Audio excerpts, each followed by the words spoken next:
සියලුම පෘථග්ජනයෝ එකතු කරත් ඒ සියලු පෘථග්ජනයන්ගේ බුදුගුණ ඥානයට වඩා එක සෝවාන් ආර්යයන් වහන්සේ නමකගේ බුදුගුණ ඥානෙ ඉහළයි.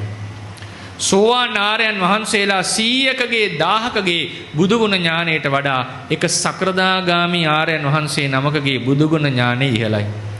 සකෘදාගාමි ආර්යෝ 100කගේ 1000කගේ බුදුගුණ දැනුමට වඩා එක අනාගාමි ආර්යයන් වහන්සේ කෙනෙක්ගේ බුදුගුණ ඥානෙ ඉහළයි.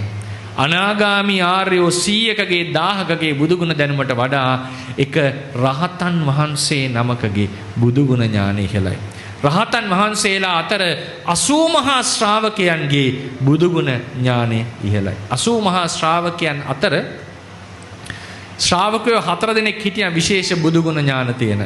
මහා මතක තියාගන්න මහා කාශ්‍යප, මහා කොට්ටිත, මහා කච්චායන, අනුරුද්ධ. මේ 4 නමට අතිරේක බුදුගුණ ඥානයක් තිබුණා කියලා දක්වනවා.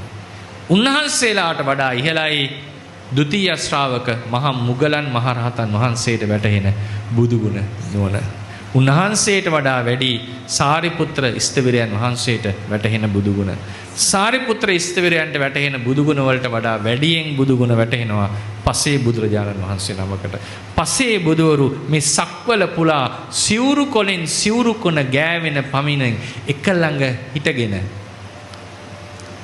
එකවර වැඩහිඳලා මේ සක්වල පුරා සිවුරු කොනෙන් සිවුරු කොන ගෑවෙන තරම් ළඟින් වැඩහිඳලා එකවර බුදුගුණ ආවර්ජනා කළත් ඒ සියලු දෙනාගේ බුද්ධ ගුණ ඥානයට වඩා එක සම්මා සම්බුදුවරයෙකු සතු බුදුගුණ ධර්ම ඉහළ. ඒ නිසා පෘථග්ජනයෝ වශයෙන් අපි ඉන්නේ ගොඩාක් පල්ලෙහැන්. ඒ නිසා බුදුගුණ කියලා කියන්නේ මෙතෙකයි ප්‍රමාණ කළ හැකි ගුණ සම්භාරයක් නේ. බුද්ධ ඥානයත් එහෙමයි.